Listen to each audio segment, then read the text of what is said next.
And we're live. Hey, everybody, welcome to the final episode of our PSAHPERD convention preview. This episode is going to be one of the most exciting you're going to see this season, as this is our keynote this year. And we have Nick, who's practically a keynote in the exhibit hall, is sponsoring our Teachers of the Year this year from US Games. We also have with us tonight Judy Lobianco, who's the president of SHAPE from New Jersey, and Brian Devore, who's a past president of Georgia AHPERD and former Teacher of the Year and all that. So I'll let them tell themselves a little bit about themselves. We'll start with Nick. All right. Yeah, thanks, Todd. Happy to be here. I am from a little town in central New York called Cortland. We have a university there that pumps out about 300 physical education majors every year. So if you work with somebody from SUNY Cortland, they're the Red Dragons. Happen to be an adjunct faculty at Cortland now. My teaching began at the elementary level, where I taught for 10 years, during which time I got my national board certification in 2012. And currently I work with US Games to manage the Northeast and also support the Open Curriculum Project. Awesome. Brian, I guess you've joined Nick on that staff as well. Tell us a little bit about yourself. That's correct, Todd. Thanks, and happy to be here and looking forward to Pennsylvania AHPERD next week. Brian Devore, 25 years experience in the classroom teaching elementary and middle school physical education. As Todd mentioned, been a state physical education teacher of the year, both at the elementary and middle level, and was Southern District Teacher of the Year at the elementary level in 2014. Also had some experience working with online courses in health and physical education, and finished my career as school district health and PE coordinator for Fulton County Schools, and oversaw 96 schools and 350 health PE and adapted PE teachers. Retired on August the 31st with my 30 years of service in the school district, and took a 3-day Labor Day weekend retirement and one nap, and then went ahead and started as professional development manager for Open on September the 4th. So it's been a quick retirement, and hit the ground running, and it's been absolutely awesome since that date, and really enjoyed creating resources and working with our network of national trainers. Cool. And Judy Lobianco, you could tell us a little bit about yourself, as if we didn't know already. Hi, how are you? So I'm on the move here on the side of the street, just joining all of you. It's awesome. It's part of my Big Feats campaign. I got to do all my steps, so I'm walking with you. But I'm the Shape America president. I'm the Society of Health and Physical Educators president. I'm just so thrilled to be here. And I'm a supervisor of health and phys ed in the Livingston Public Schools in New Jersey. I've been doing that job as a supervisor for 17 years. So I oversee teaching observations, evaluations. I do budget and curriculum, and couldn't be more thrilled to be joining you tonight. Well, thanks for being here, Judy. We'll just start with you. I think one of the things out of the gate that excited me when I knew that all of you were going to be joining us tonight, I really admire all of your work, all of three of you, in your work in advocacy. So, and advocacy is a hard thing. It really is. It's something that we have to do. I think it's something that most of us don't think about. So, what can we do to be advocates? And maybe you could talk about why we must do it. We'll start with Judy, and we'll just work our way through the panel. Yeah, thanks. I think, one of the things that they don't tell you when you become a physical education and health teacher and you get your degree is that advocacy is extremely important to the job that you do. And advocacy happens at all levels, right? So it's not only advocating for your program with classroom teachers, with colleagues, and with principals, but it happens all the way up here at Shape America when we talk about advocacy at the federal level. So I think what we need to start to do is to embed that idea with undergraduates that this has got to be embedded as part of your natural practice.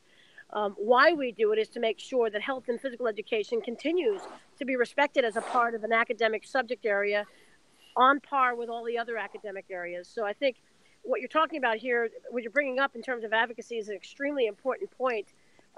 Not just the stuff you teach or the kids that you teach, but the fact that we've got to elevate the profession in a way that makes sure everybody knows that we're here, that we are contributing to the academic landscape, especially now, given the type of kid that's in front of us every day. Not the type of kid that was in front of us 20 years ago, but the type of kid that's in front of us in 2018 that makes our work a matter of life and death for kids.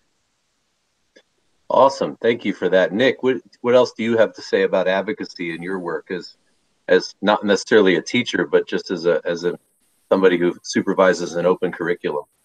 Yeah, so I think to echo what Judy had to say was it doesn't have to be something that is at the national level. I've been to Speak Out Day for the last 3 years, and I think that's an important part of advocating and promoting our subject and best practices that we try to provide to our students, but simply just providing your students with the best experience in health and physical education so that they're going home and they're talking about it, and then their parents are recognizing that it may not be the PE class that they had when they were kids, where they were forced to climb the rope, and the 30 classmates that they had were watching them or laughing at them if they couldn't, and now it's one of the core academic subjects as we're referenced in ESSA. Mm-hmm. So Brian, I'm gonna ask you to answer the same question, but I'm also gonna add, because I just was, as I'm listening to Judy and Nick, it reminded me of my friend Deb Lawler, who's an amazing professional, one of my favorites, and hopefully we'll get to hear from her on this show at some point. She talks about advocating and having the kids advocate, and really pushes that in her classroom. So what have you seen around the country? I know you've been doing a lot of traveling and speaking all over the place. What have you seen around the country in terms of advocating, where the kids are being used as advocates, as well as anything else that you have to add to what Nick and Judy have said? Sure. So, and everything has been great that Judy and Nick have mentioned. I think one thing that people often overlook, though, is the advocacy in their own backyard. And that does indeed, Todd, start with the students, in your class. And something, that recently happened the end of September with the Take Your Parent to PE Week that Active Schools backed, and also Open and US Games kind of helped to promote, that, and Shape America also. And that was, a great way to get parents into the classroom to see, as Nick mentioned, that, PE is a lot different than it was, even 10 years ago, let alone 20 or 30 years ago. So I think, as far as with the students go, that's an important thing. Another thing that is critical, I think, is being your own advocate within your own school building. A lot of us, and to kind of, one thing that I talked about with a lot of my teachers in my school district was you can't lock yourself in a silo. You can't be in the gym and stay in the gym 24/7 and not talk about what you're doing in your program and not be an advocate for your program outside those four walls. You have to embed yourself within that school culture. And that's one of the best ways to advocate for your program and for health and physical education. And once you get the kids and the teachers on board, the parents will be on board and your administrators will be on board. And then that'll carry over to the school district level also.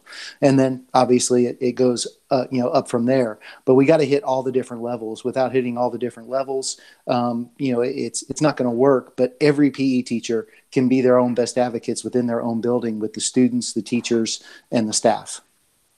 All right, so let me add something to this conversation on advocacy, because this is one of the pushbacks that I hear most from people that I talk to about advocacy is, I'm really, really busy. And I mean, we're all, I mean, I'm the parents of 2 teenage boys, so my life is dad taxi at night.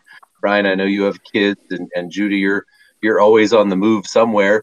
And Nick, you have a newborn and you're just getting into the middle of it, traveling all over the country. So what do we say to these people who say, I'm too busy, I'm so busy, I don't know where I'd fit that in? Maybe Judy, we could start this one. Yeah, so I think when you talk about people being busy, they have to dial down advocacy to the very, common level. The way that you advocate is to be the loving, caring adult in every child's life. And that doesn't take any time at all. In fact, if I have to take the one thing that makes advocacy work, it's the child that goes home and says, I had the greatest time in my PE class today, and it's my teacher that cared and loved me and made sure that I was okay in class and made sure I was confident and skillful. That makes the difference. That doesn't take any time. That's your job. And that's advocacy, right? That being the caring adult is the most fundamental part of what we're talking about, and that takes no time at all. That's awesome. Nick or Brian, anything to add? I'll just add, a lot of times the state associations or even Shape America, when they ask of teachers to follow up with their legislators, they provide you the template letter to send. Mm. So it's not reinventing the wheel. It's not spending an hour typing something on your own to explain what you're doing in your experience as a teacher. It's simply downloading the template letter, typing in your name, signing it, and sending it. Mm. So it doesn't take that long all the time. Excellent. And also, Todd, right now the way technology is, and as Nick alluded to with the template letters, and utilizing social media, whether it be something outstanding that goes on in your class, and you don't have to show students if that's against policy or students have issues with being on social media. It can just be a photo of something you're doing in class that day, of the equipment and an explanation. That's a great way to advocate for your program. As well, Shape America just had their online advocacy day not too long ago, and that basically just dealt with sending messages on Twitter. I mean, it doesn't take that long to go ahead and send a tweet to someone or to retweet things that are coming out that are related to advocacy, whether they be from your state organization or from our national organization. So those are different messages that are very simple to do, that takes less than 5 minutes to do a lot of those things, whether it be a template provided or social media retweet. Not everybody does a great job speaking to legislators, and we all get that, especially if you've never done it before. So those are easy ways, though, that you can jump right in, that don't take a lot of time. And as Judy mentioned, just being a great physical educator and making sure that you're embracing your content and embracing the students that walk in and embracing your entire school. Yeah, I love what you're saying about the social media. Our guest last week, Craig Kemlin, is one of the coolest Instagrams you'll ever see in secondary ed. And I mean, one of his biggest hits was he showed this way to do the push-up test where they don't face each other. They're all just make a circle. And he said, I've gotten more hits on that than anything else, more response on that than anything else. And he's like, it's the thing that I thought the least of. I thought, well, that's like a no-brainer. But so, yeah. Just Craig's a great guy. Craig's awesome. All right, so let's shift gears for a minute. One of the good seminars that I saw this summer, the crux and the message of it was basically that physical education is not about the game, and it's about so much more. And I think you've all alluded to that a little bit in our discussion on advocacy. And I've really been a strong believer in reading about education and being a better teacher, not just a better physical education teacher. So what are your thoughts on looking at the whole, like education as a whole, and why is that important, or is it important? Because I always look at it like, we're trying to build successful adults. We're trying to inspire kids to be healthy, active lives, lead healthy, active lifestyles. And is their sports skill, is their ability to do things at a high proficient level essential to being a successful adult? So those are some of the things that I've often pondered. So what are your thoughts on looking at education as a whole versus specific things in phys ed? Judy? Yeah, this is a great question. When I interview candidates for jobs, one of the first questions I ask them is why they wanted to be a health and physical education teacher. And really the question is not a trick question. It's to make sure that they lead with the child and not with the content, right? So when you think about education as a whole, number one, not everybody's going into education anymore. Not like when we were kids, which I'm not going to tell you when that was. But now when we were kids and everybody wanted to go into a service profession, it's getting harder and harder to get people to go into a service profession like teaching. You have to give yourself up.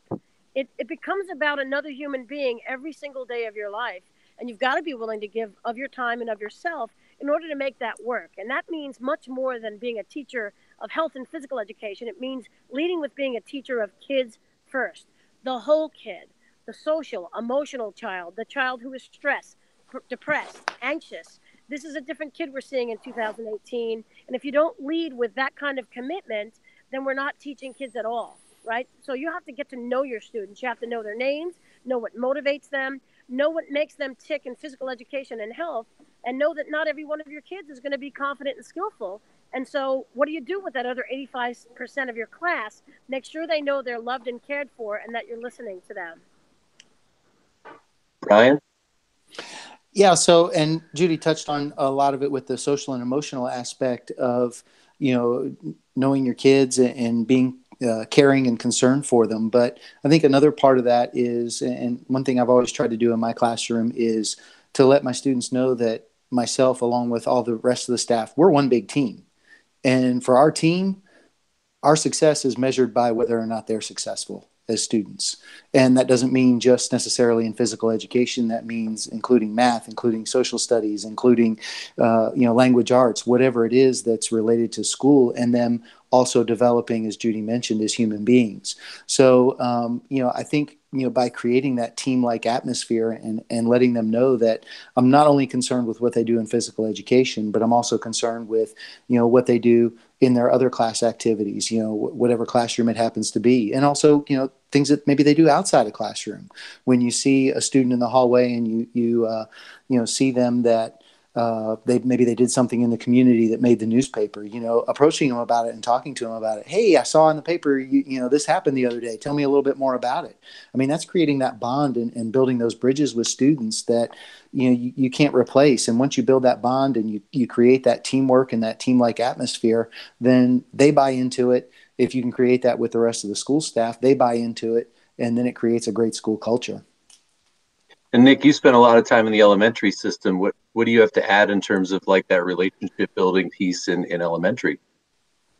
Yeah, so I think at the elementary level, our job is easy because physical education a lot of times is their favorite subject. It's what they look forward to the most. So we have to try pretty hard to mess that up. That being said, just because it's their favorite subject doesn't mean it has to be easy. So it goes to the point that we just talked about earlier about when we said we have to be advocates and set a good example so that their parents and the members of the PTA or PTO are recognizing the fact that we're doing good things for the school. The administration comes by and they do their walkthroughs and observations and see that we're more than just games and keeping kids like busy, happy, and good. And one of my favorite stories from my experience was I had a tip of the day where I would post various tip suggestions, whether it be with physical activity or nutrition or health. And one, I put a fact about fruit snacks. And I had a mother come in a couple days later, and she like jokingly said, "Hey, I got like a bone to pick with you. My daughter came home, and I just had like purchased 2 new boxes, unopened boxes of fruit snacks, and she took them out of the cupboard and threw them in the garbage. She said that was like $5 that was like literally like thrown in the trash." And she's like, "It was all because you like posted a fact that fruit snacks weren't really fruit and they were like entirely made up of sugar and had zero fruit." I was like, "Oh, I'm so sorry," but like that's true. And she's like, "I know." And yeah, it's little things like that. Did you give her $5? I did not. I think I would have said no regrets and handed her $5. I'm not sure. Well, hey, Judy, I know you're running tight on time, so let me just jump in with you a little bit, and then we can wrap up, and then I can switch back over to these guys to conclude tonight. Sure. If that's okay. So you're coming to PSAHPERD. You're going to be one of our Saturday keynotes, and so let's talk a little bit. Let's talk a little bit about moral courage, what that is, what we can expect to hear from you on that. Just give us a little taste of what we're going to hear Saturday morning. Sure. Thank you for that.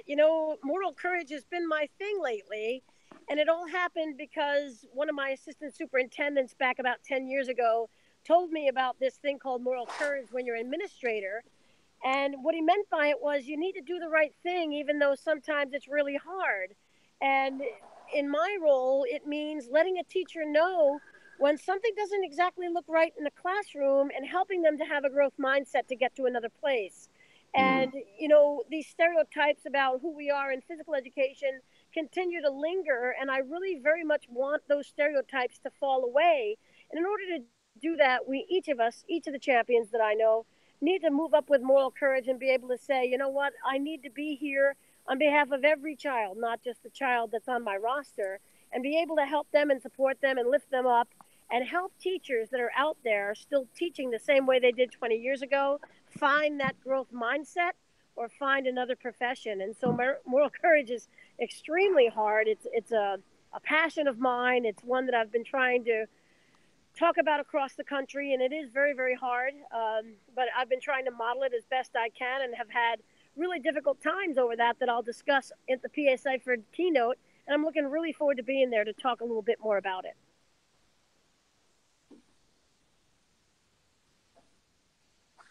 Can't hear you, Todd.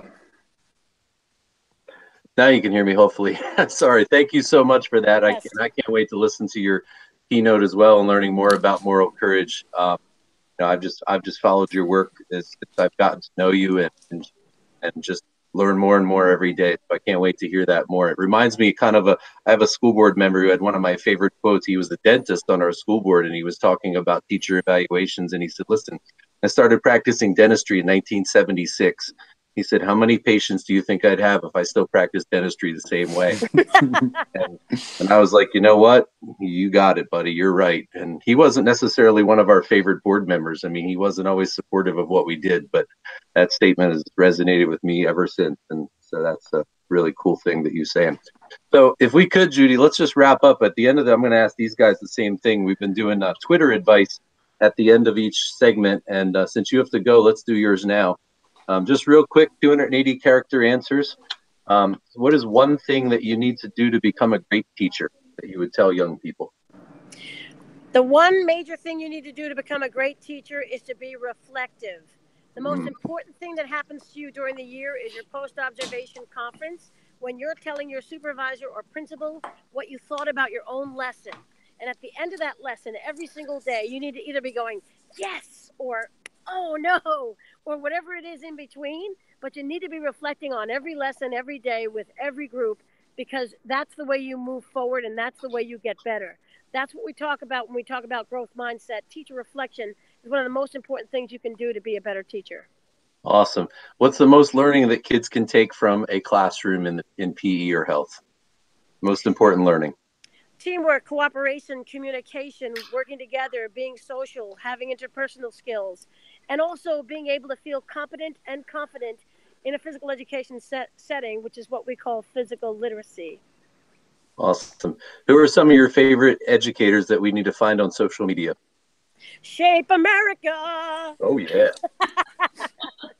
There are so many, too numerous to name. The list is so huge, and it's out there. And, you know, I want to just let people know that when they see great content on Twitter, they need to grab it and use it, especially our new teachers. You know, I do an undergraduate class at Monmouth University, and these kids are desperate to find lessons because they don't know what they don't know.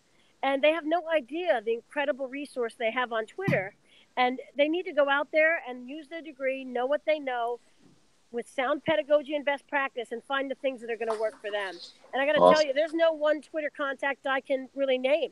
There's so many good ones out there. Awesome. What's the best advice you've ever gotten, and if you're willing to share, from who?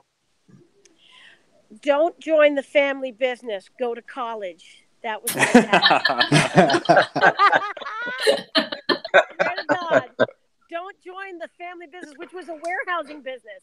I was going to be the secretary for a warehousing business. Now, I would have been happy no matter what I did. You could put me anywhere and I would find joy. But boy, I'm glad my dad said, your brothers and sisters are here. Go to college. Nice. That's awesome. All right. Well, one day we're all going to walk out of the gym for the last time. What do you want the epitaph on your gym door to say?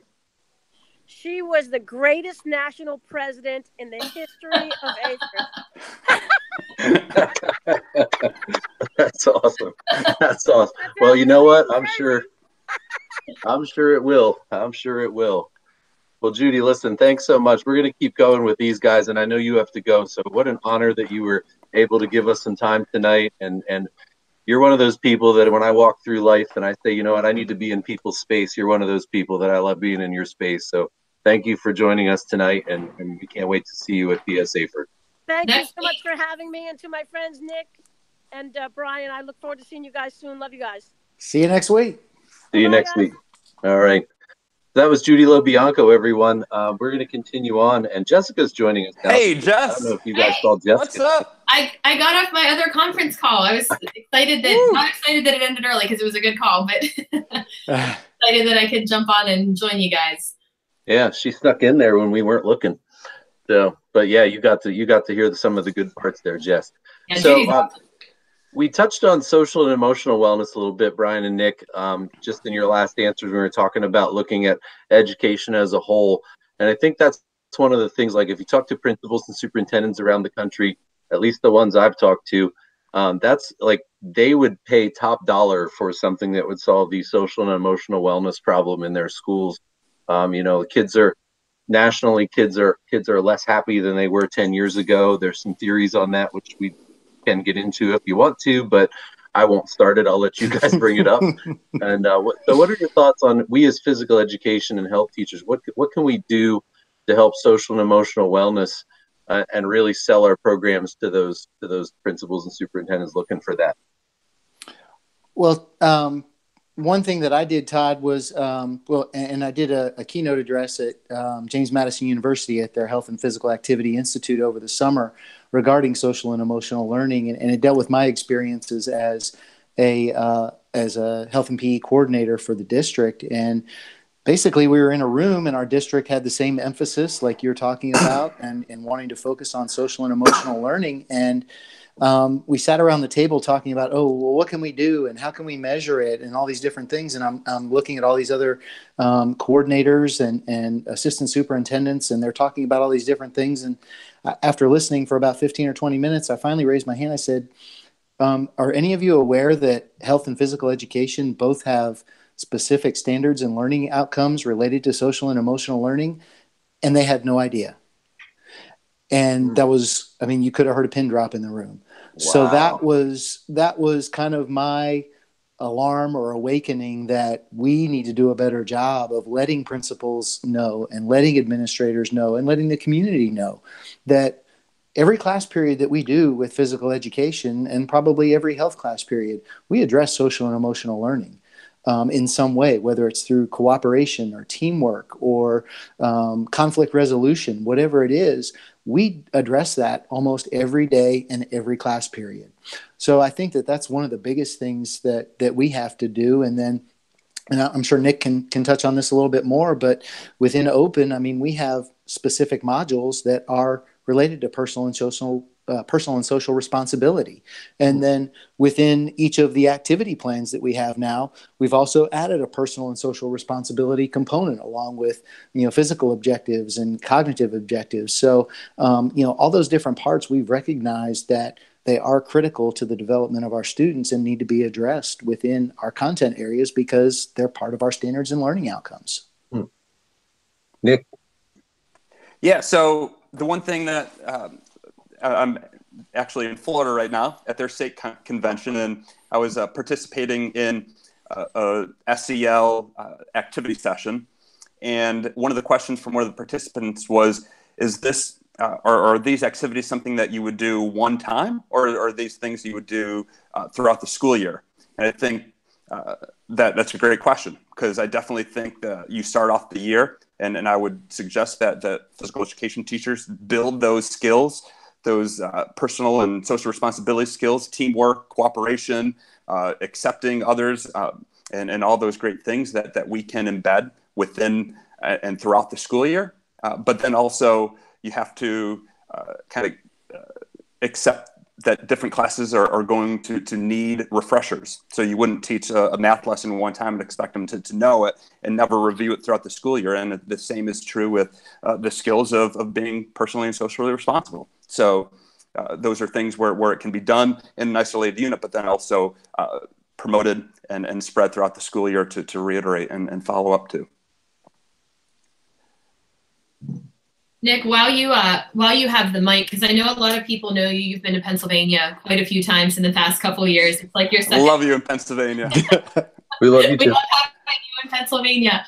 But can you talk a little bit about Open and how it can really help the teaching community and help everyone kind of become a better professional and stay connected? Yeah, I'll start on it, and then I'm going to have Brian fill in the gaps. So our hashtag, if you follow us on social media, is Teachers Helping Teachers. And I think every one of the national trainers embodies that and believes in that mission of providing teachers with the support and the resources to maximize the effectiveness of their program. And it's not to say that teachers doing something wrong if they need content or if they need ideas to support what they're doing to teach physical education in the best way possible. So Open is more than just a resource for activities. It has everything that a teacher needs in addition to the activity plans, like station cards, task cards, cue cards, assessments, everything from self-assessments to cognitive based assessments, so holistic style rubrics. And in addition to that, it's more than just a K-12 physical education resource. So we talked about the whole child. Open, supports the whole school, whole child. So we have resources to support recess and after school, active classrooms. So for classroom integrated movement, there's preschool, early childhood activities. And then the most recent component we just added was active homes. So easy activities that parents can download and participate with their children and use that at home. So well, I think that's it in a nutshell. Before you let Brian kick in, sorry, I'm interrupting you, Brian. Heyo. Can you talk about, because I know you also give back to the community. You all went on a bike ride within the past 2 years, correct? We did. It was about 11 months ago. It was throughout the Louisiana Delta, the Baton Rouge area. And that was set up with one of their local organizations called Eat, Move, Grow. And we partnered with Eat, Move, Grow to support teachers in these rural districts. And Brian can reiterate what I'm going to say, but when we talk about Louisiana rural and the poverty that you see in some of these rural communities, it's totally different than what you would see in an inner city district that doesn't have funds to support education as much as they should. So it was a really amazing experience.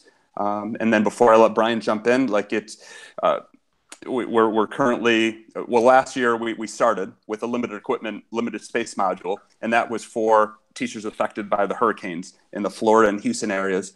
And then most recently, there were teachers in the Florida Panhandle that were negatively impacted by another hurricane. So we're going to add to that limited space module. We're going to print out copies. We're going to send some of our trainers down with some equipment to donate. So just to echo again, that Teachers Helping Teachers is more than just ideas for games. It's everything else in between. Yeah, that's awesome. And it really kind of brings the whole community idea full circle. It's extending beyond the school day and really making a difference in the lives that you guys impacted going down there. So that's awesome. I loved hearing that story. Thank you. What I missed, Brian? I really don't have anything to say. I think that was about it. No, actually, Brian, what he said. Ditto. There was actually one other thing, and in fact, I was working on a presentation. I'm going to be in Chester County, Pennsylvania, coming up the beginning of next week before I come to Pennsylvania AHPERD, and I was doing a little research into the teacher evaluation model. And one thing that Open also has is their teacher self-reflection piece. And within that component, basically, I believe it's the Danielson framework that they've modeled their teacher evaluation component to. And all that aligns with each of our modules where we have our teacher self-reflection. So teachers can go in and, like Judy was talking about earlier in one of her answers, they can reflect on, okay, I taught the dribbling and ball handling module to my K through second graders. What did I do well? What did I do not so well? What could I have done better with my planning? What could I have done better as far as with my instruction? What do I want to change for next year?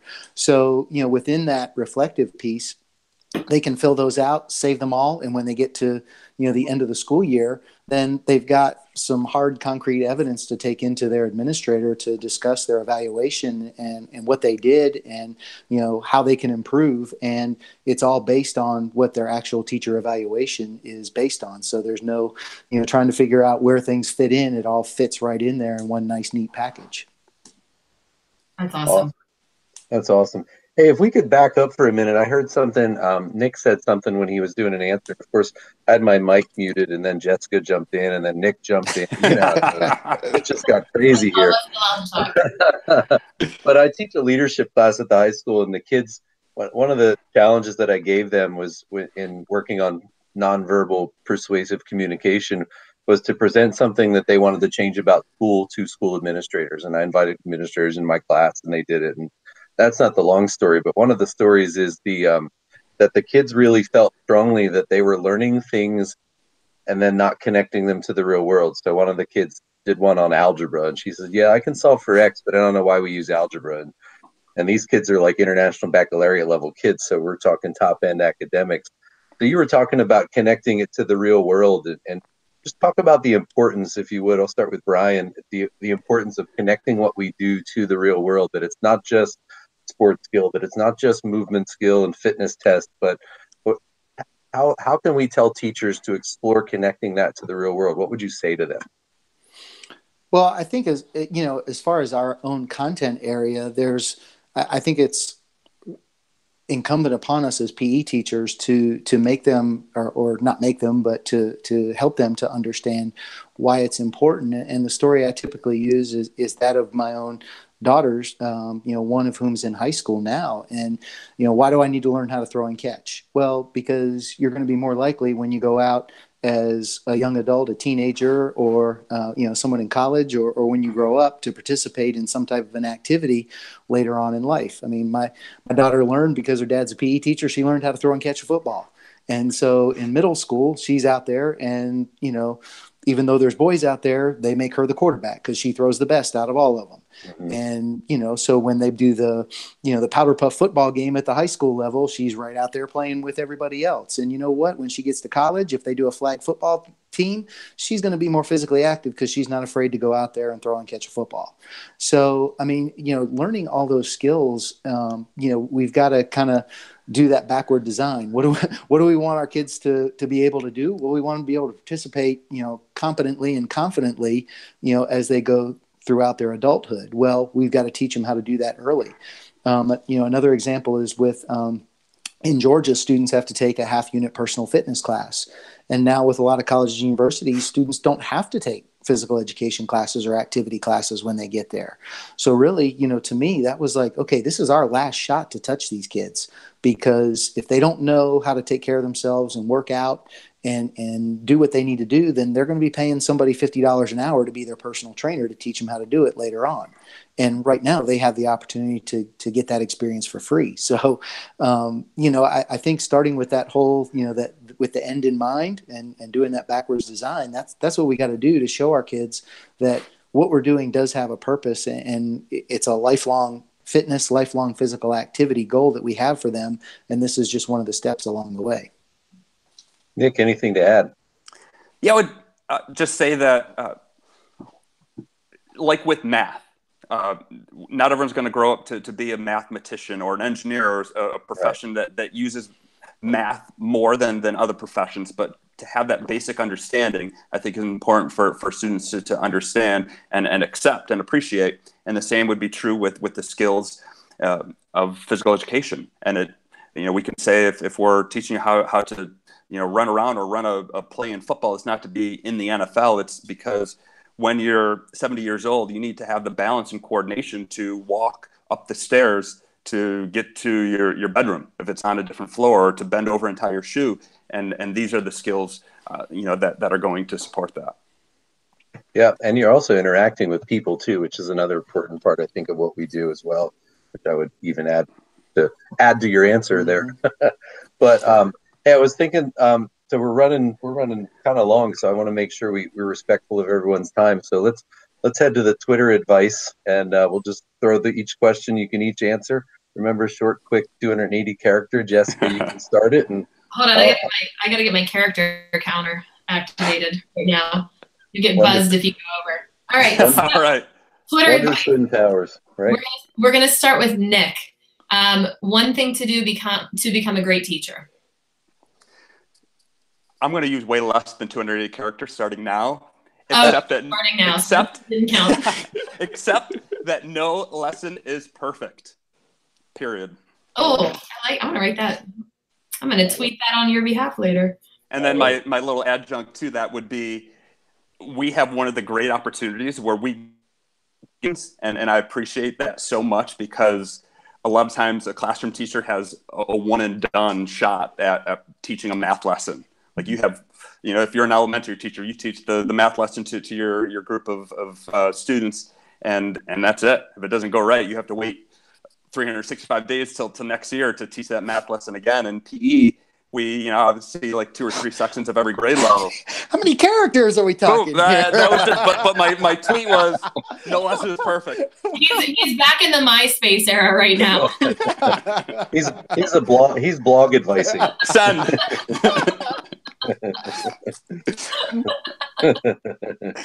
All right, Brian. You're answering 200 characters.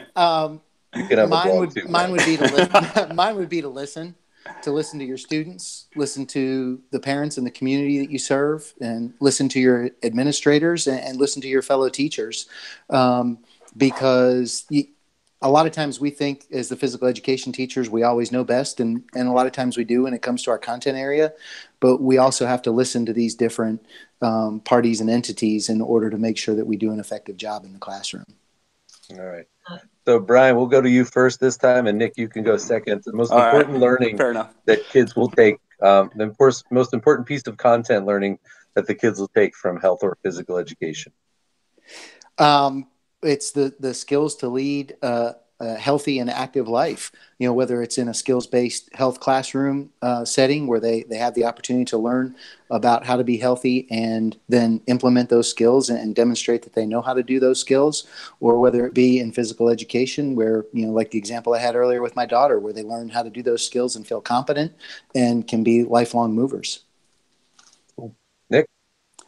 I don't think it has to pertain to content. I think it has to kind of reflect back to that personal social responsibility piece and genuinely caring and make sure that students know that we care, because if they understand that we care, everything else will fall into place, the content and the instruction and the values that we want to instill in them. Excellent. All right, Nick, we're going to bounce back to you. Who are some of your favorite educators to follow on Twitter? This is so hard to come up with one. So I'm taking the easy way out and going with the one recent tweet that I saw today, and that was from Joey Fite, who's from the Physical Educator, and he sent out this tweet, I think it was today, and said how he's been doing some conference presentations and has been sharing open and its value, and has come across a lot of people who have not heard of it, and how more teachers need to get on open and use it. And then I kind of echo that and said, yeah, it's such a great feeling to share open and this free resource with somebody who's never heard of it, because it's something that a lot of people are looking for. And I gave a little Twitter challenge today to all the open users that read the tweet and anyone who's listening now to find someone who's not on open and tell about it, because then they can accept and appreciate that feeling of sharing something that supports high quality physical education. Also PE top 5, right? Yeah, that's right. And be Devore 7. All right, Brian, some of your favorite educators on Twitter. Okay, I'm not going to offend any physical education people by leaving them off a list. So I'm going to go outside the box, and I'm going to go technology. One is Richard Byrne, BYRNE, who does free technology for teachers.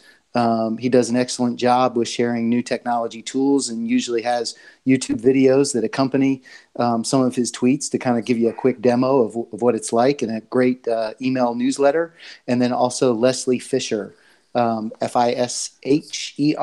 Leslie also does technology. She does a lot of stuff with Apple products, and is always, whenever Apple has a press conference, to announce new products, she's always on there live, doing a live discussion about it, and is one of the first ones to get it, and tweets out all the different things that you can do related to education with many technology products, not just Apple. So those are two of my favorites to follow in the technology world.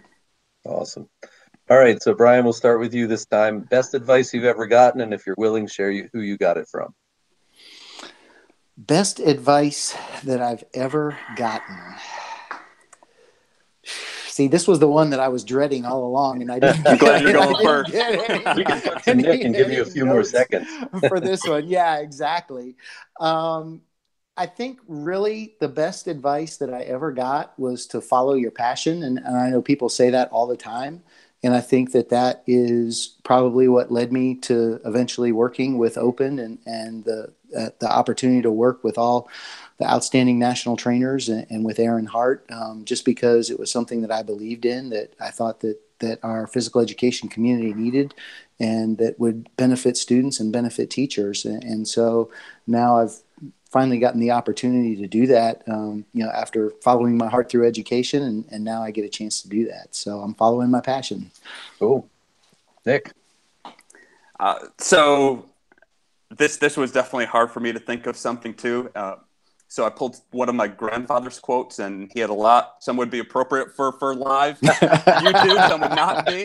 So one of the sayings that he used to always tell me is, if you can't go forward, you got to back up. And I think that just is, sometimes, you can read into that a little more than just the simplicity of what that says. And kind of like back when I said no lesson is perfect. So don't just trudge ahead through imperfection, but like back up, reflect, think about what you can do better, differently, improve, and then change directions, change your path in order to make that happen. Awesome. All right, last question. What would your epitaph on the gym door say? Brian. Actually, believe it or not, this is an easy one for me. And Nick, you touched on it earlier, and it was that that Coach Devore cared about me as a person. And now that I've retired and even towards the end of my teaching career, being able to connect with a lot of my former students and see them start to have families and be able to reconnect with them. That's kind of the thing that I've gotten from a lot of them is that, I appreciate I wasn't always the best athlete. I didn't play any sports, but you still took time to work with me and make me a better person, or to attempt to, work with me, whether it be through, social responsibility and cooperating, or whether it be through skills-based, teaching and physical education. So that would be mine. Cool.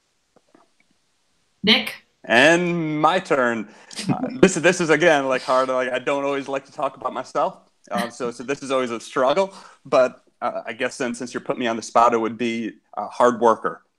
And I'm not going to be the best at anything, but I'll try to be my best. So whether that's teaching, presenting, writing a lesson plan, whatever it is, like it's not going to be perfect, but it's going to be the best I can do because I'm going to, put my best 2 feet forward. Wow. Well, I'll tell you what, wow is a great way to end this, because spending time with the two of you plus Judy, three of you, and even Jessica, the four of you, is just a wow experience almost every time. Because again, I think you try to surround yourself with people that make you better. You try to want to be in the space with people that are inspiring, and you guys all fit that mold. So thank you for being with us tonight, and I can't wait to see you in person next week at convention. That's right. And hear what you have to say, and you'll help all of our professionals become great people. So thanks so much for being with us tonight. And on behalf of Jessica and Brian and Judy and Nick, thanks everyone. Thank you, Todd. Thanks. Been great. Thanks, guys. Have a good night. Safe travels next week. All right. We'll see you. Good night.